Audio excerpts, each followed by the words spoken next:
Hello, everybody. Today I'll be talking about conduct disorder. Um, I would like for you to think back to your elementary school days and just kind of think about the students that were in your class.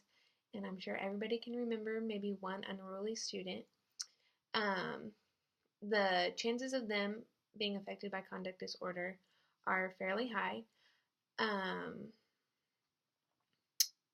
if they were to seek treatment early, there's a better chance of rehabilitation than if not, but oftentimes there's a stigma around conduct disorder. It's an illness that can affect up to 10% of our youth each year because of the aggressive nature that this disorder has. People often think that it's the result of an attention seeking child who has been raised kind of improperly. Other things that are associated with it are poor parenting, a dysfunctional family, or interpersonal conflict. Um, that's why this often leads to parents not seeking treatment for their children because they don't want to be judged that maybe the effects of this are because of their poor parenting. That's why instead of judging the children that are affected by this order, um, we as teachers need to make sure that we support the early intervention of treatment. That in order for that to happen, we have to get rid of the stigma of mental health um, associated with it because conduct disorder is a mental health issue. Um, and if we're able to do that and seek intervention early, then the children can take care of the mental health services that are provided to them. Because often these are super expensive. If you don't treat it early on in life, then later on, kind of the treatment starts to be very, very expensive. But if you intervene early enough, it's actually just provided. So, conduct disorder is defined as um, a mental health disorder that is a psychiatric disorder also.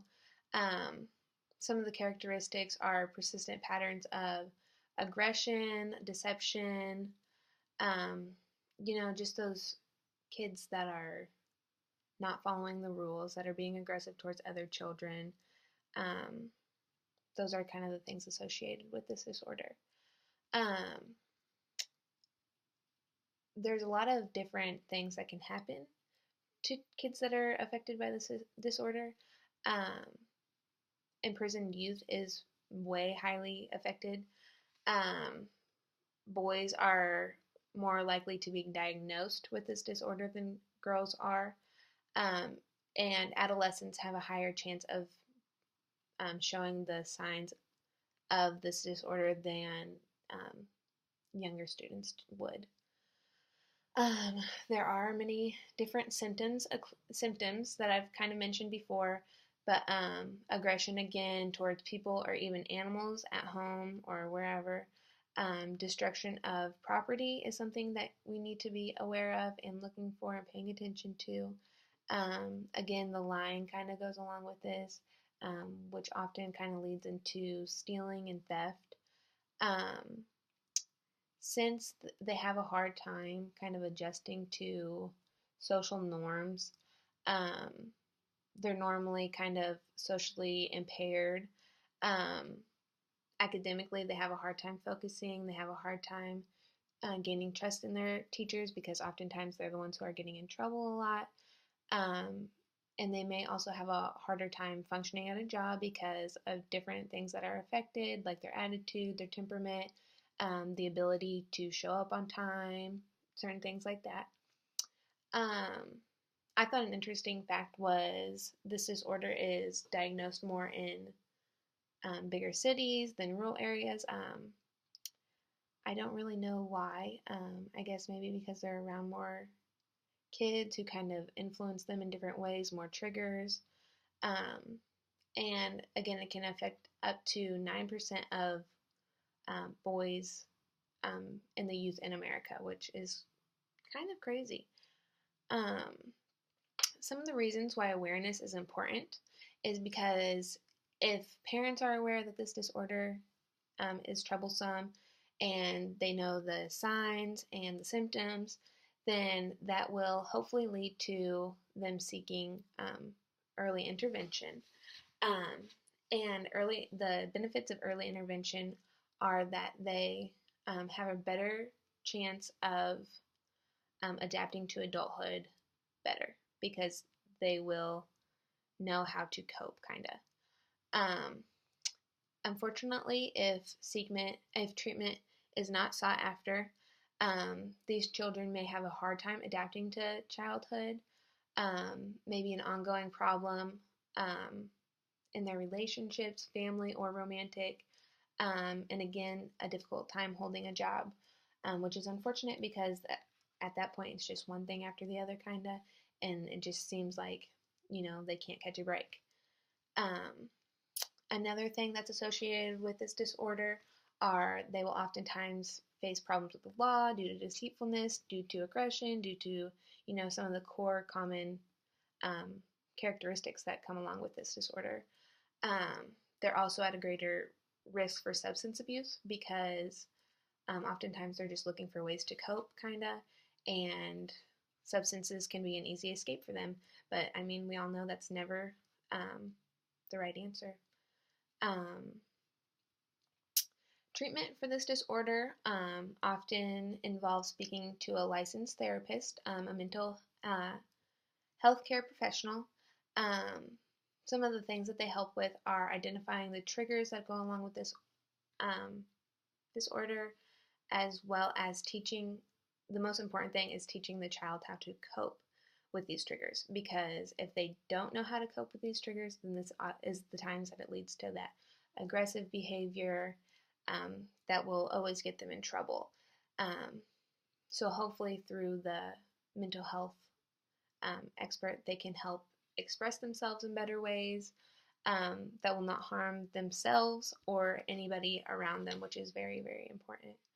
Another treatment choice that I thought was pretty, it wasn't one that I was very familiar with, was psychotherapy. And this aims to reshape the way the child thinks, which is kind of amazing.